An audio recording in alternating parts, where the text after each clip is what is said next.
These are the US infantry weapons that won World War II, ranked from Sidearm to the war's deadliest. June 1944, Normandy. A lieutenant's rifle is lost in the first seconds of contact. He has one weapon left, a pistol. He will almost certainly not use it. The M1911A1 was John Browning's masterpiece, 45 caliber with 7 rounds, in American holsters since 1911 and there until 1985. Over 1.9 million built during the war alone. Most of them spent the conflict holstered, loaded, untouched. The pistol was a symbol, something you wore when your real weapon was the radio, the artillery piece, the machine gun. The M1911A1 sits at 13, not because it was a bad weapon.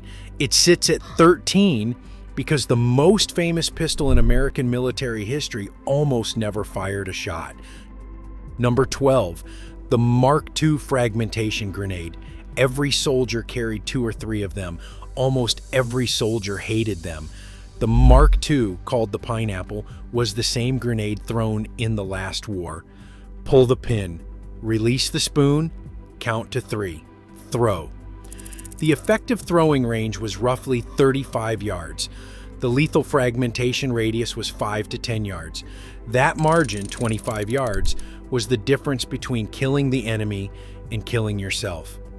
The cast iron body produced larger, heavier fragments than grenades other armies carried. A Japanese soldier in a Pacific foxhole learned quickly that surviving an American grenade was possible if you flattened fast enough. The Mark II remained standard through Korea, not because it was the best available, because it was the grenade American factories already knew how to make. Good enough to stay, not good enough to be feared. Number 11, the M3 submachine gun. No one named this weapon in their letters home. No one made movies about it. It looked like something a mechanic had built from spare parts. That was the point. The M3, the grease gun, was designed by a General Motors engineer and adopted in December 1942. It fired a 45 ACP at 350 to 450 rounds per minute. It weighed 7.5 pounds. It cost $20. The Thompson it was replacing cost $45.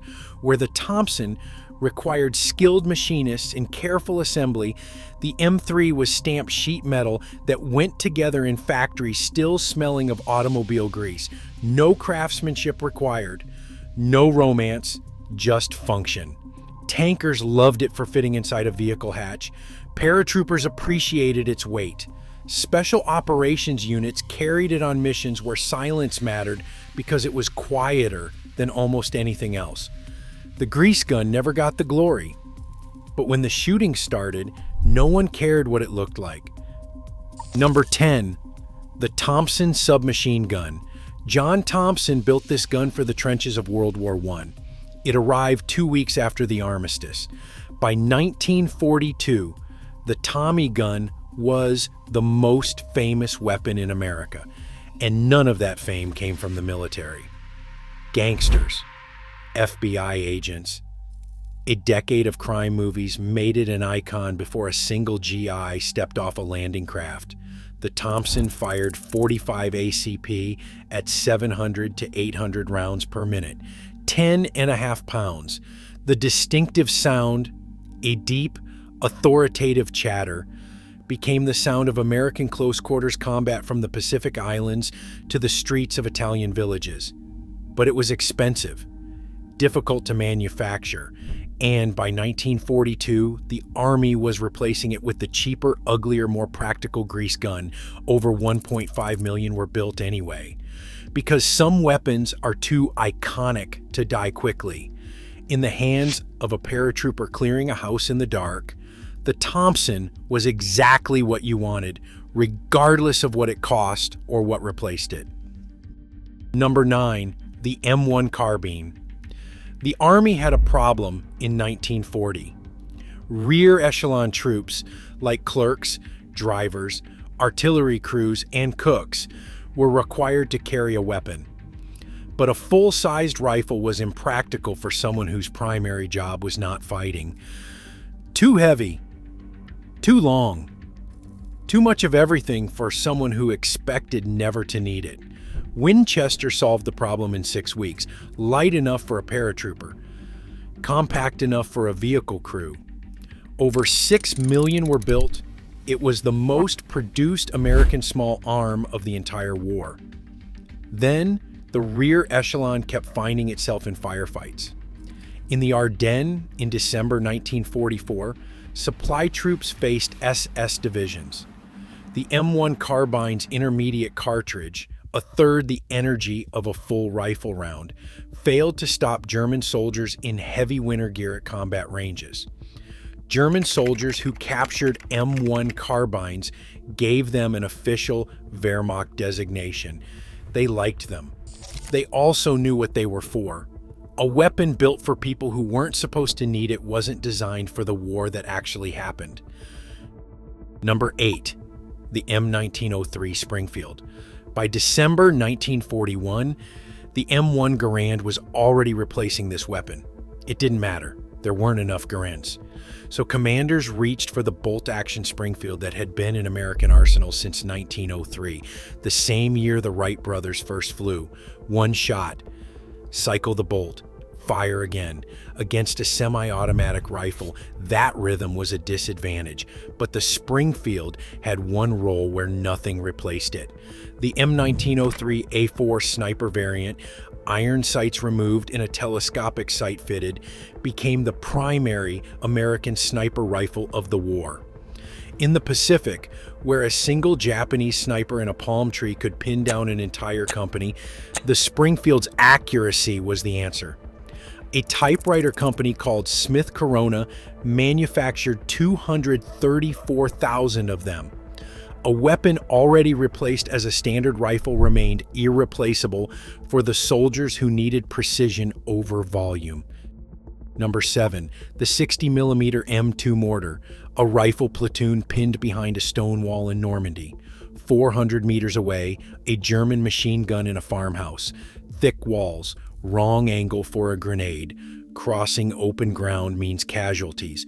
Artillery support was 20 minutes away. 20 minutes is a long time. The 60mm M2 mortar weighed 42 pounds and could be carried by 2 men. Maximum range, 1,800 meters.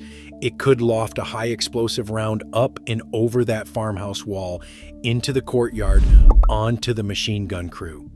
Without the crew needing to see the target, without moving from behind the wall, without waiting.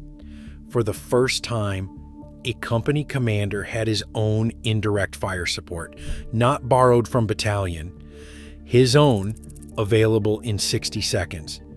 The weapon that made targets you can't see survivable. Number 6. The M1 Bazooka, North Africa, 1943. An American infantry unit advances toward a German position when a Tiger tank appears from behind a hill. The infantry have rifles. The rifles are useless against 100 millimeters of frontal armor.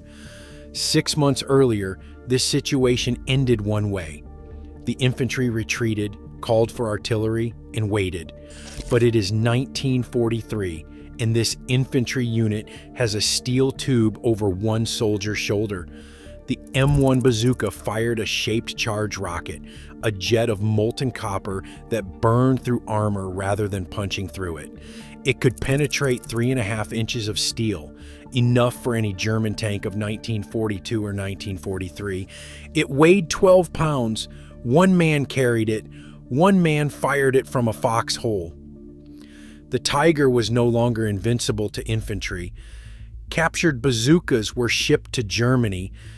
German engineers scaled the concept up and produced the Panzerschreck.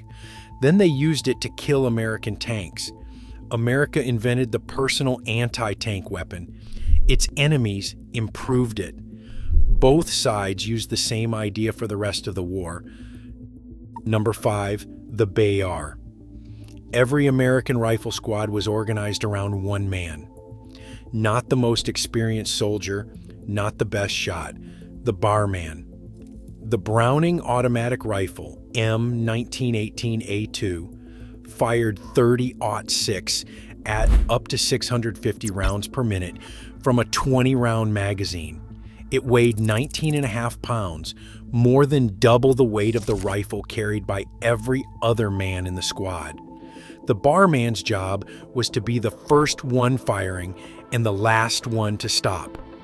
The barman opens fire, pins the enemy, and keeps firing while the squad maneuvers. Without that suppression, the squad cannot move. With it, the squad becomes a machine.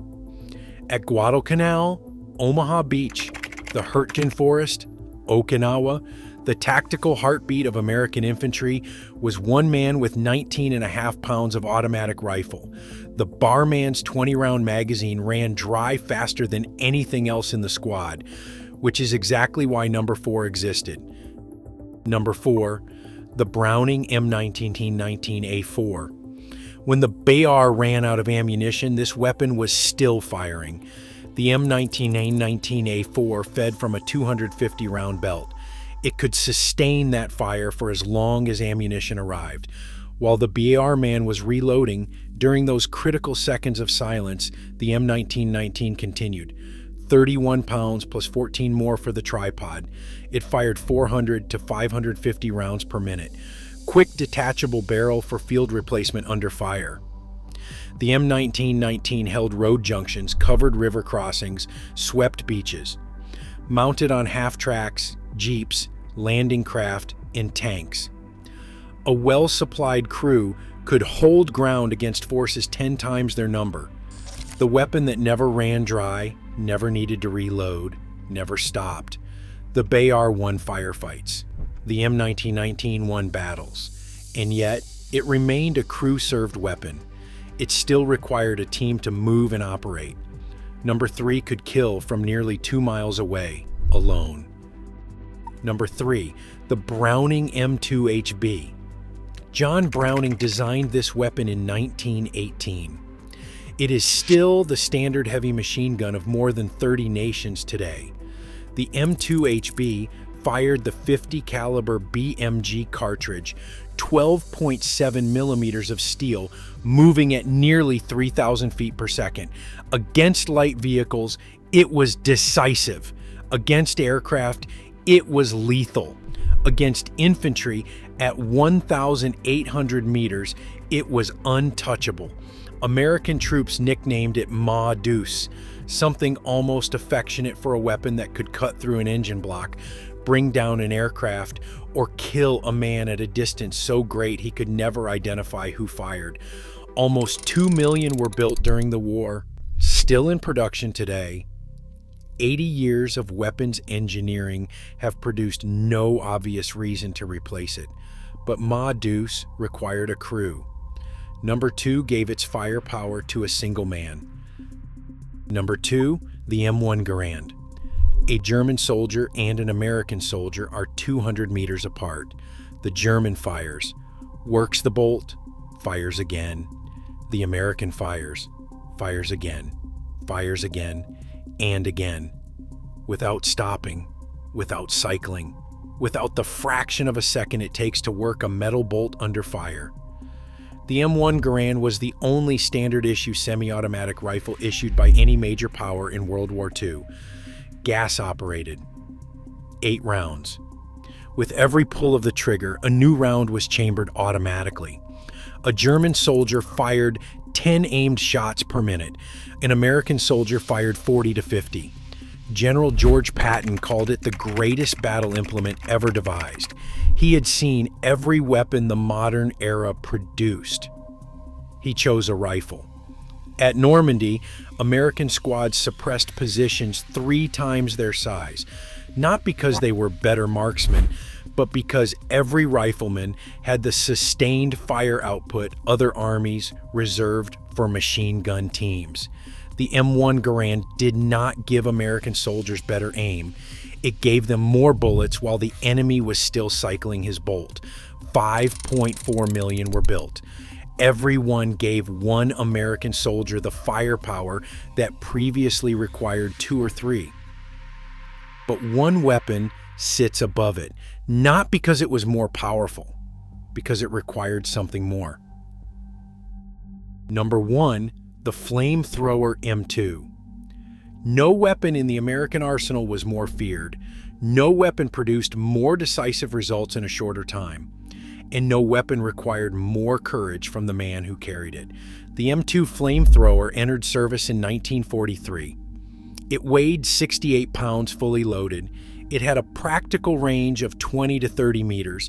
It provided 8 to 10 seconds of burn time per fuel load. On paper, those specifications sound modest. In practice, they were absolute. In the Pacific, Japan's defensive strategy was built around fortified positions, pillboxes, caves, bunkers cut into volcanic rock that survived direct artillery, naval bombardment, and infantry assault.